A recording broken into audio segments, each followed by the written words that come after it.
நீங்க வந்து விஜய் கட்சிக்கு தான் ஓட்டு போடணும்னு சொன்னாங்க.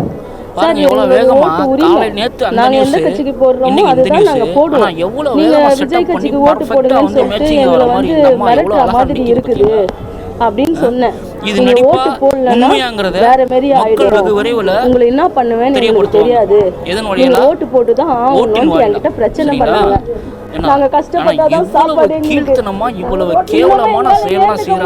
வயிற்றுலயே எட்டி விட்டான் சார் ஒருத்தன். நாங்க சம்பாதிச்சாதான் எங்களுக்கு சாப்பாடு சார்.